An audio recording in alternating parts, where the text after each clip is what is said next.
There comes a moment in every life when comfort becomes a prison. That time when the easy path, the one filled with excuses, indulgence, and hesitation, begins to suffocate the fire that once burned inside you. It's not the world that cages us. It's our own lack of discipline.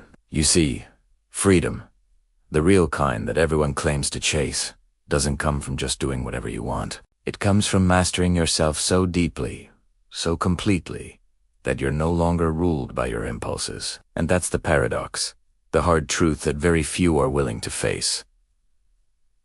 Discipline is not the opposite of freedom. Discipline is the price you pay for it.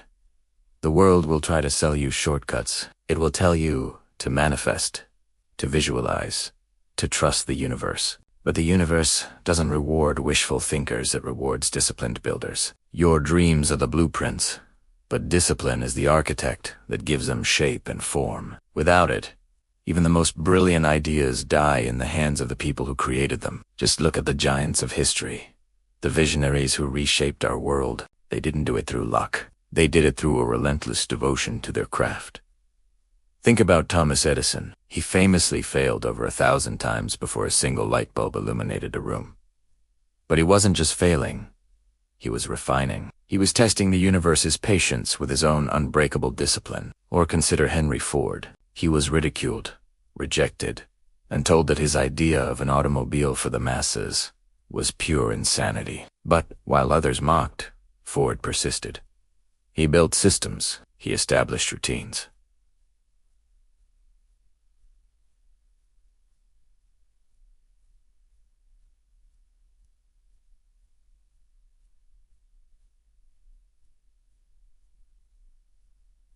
He relied on discipline. That's the secret. The undisciplined never seem to grasp consistency, will always outlast raw talent. We live in an age that glorifies speed, not mastery. People want the results, but not the process. They want the transformation, but not the discipline. They want to feel like a winner without doing the hard work that actually earns the victory. But life doesn't bend to our feelings, it bends to unbreakable laws. And one of the oldest laws of success is this: if you cannot govern yourself, you will be governed by your circumstances. The greatest achievers in history, from the Stoic Emperor Marcus Aurelius to the visionary Steve Jobs, all shared a common code. They understood that the world is noisy, seductive, and filled with distractions, deliberately designed to weaken the mind. But discipline is the sword that cuts straight through all that noise. It is the silent agreement between you and your future self that you will not betray your goals for a moment of temporary pleasure.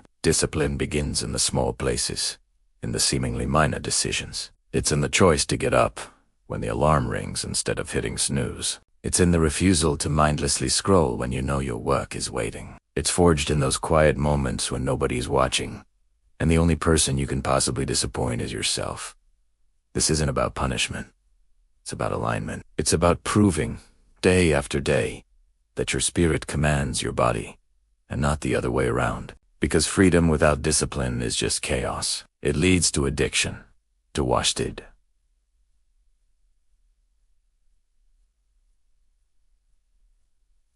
To deep regret. The person who cannot control their habits becomes a slave to them, a slave to lust, to laziness, to the endless, insatiable hunger for comfort. But the person who builds structure, who sharpens their will through repeated, conscious effort, walks with a quiet power. They don't depend on motivation. They don't sit around begging for inspiration.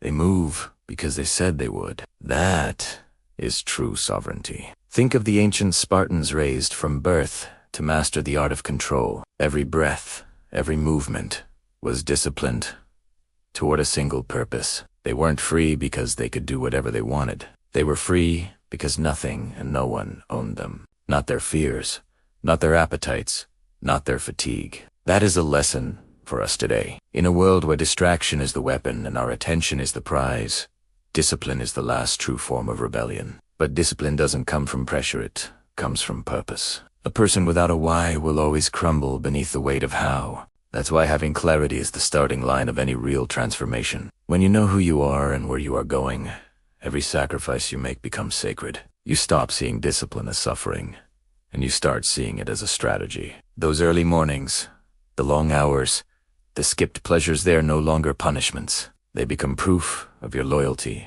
to your own vision. The truth is greatness is never accidental. It is engineered by those who understand that time is our most precious currency, and that every moment we spend in discipline multiplies in value down the road. The body you want, the business you dream of building, the life you crave, they don't just appear out of thin air. They are built, brick by brick, decision by decision, day by day. And every single one of those decisions demands a price. Will you choose comfort, or will you choose growth? You can't have both. So, if you truly want to be free, don't seek comfort, seek structure. Don't seek ease, seek endurance. Because it is in the struggle of staying consistent that you will discover a power most people never tap into. The strength to command yourself. And once you can command yourself, nothing and no one can ever command you again. Freedom isn't found in escapades. Found in mastery, it's not found in avoiding the struggle, but in rising above it. The undisciplined mind runs from pain and, ironically, ends up in chains. The disciplined mind walks through pain and finds liberation on the other side. This is the silent contract of destiny.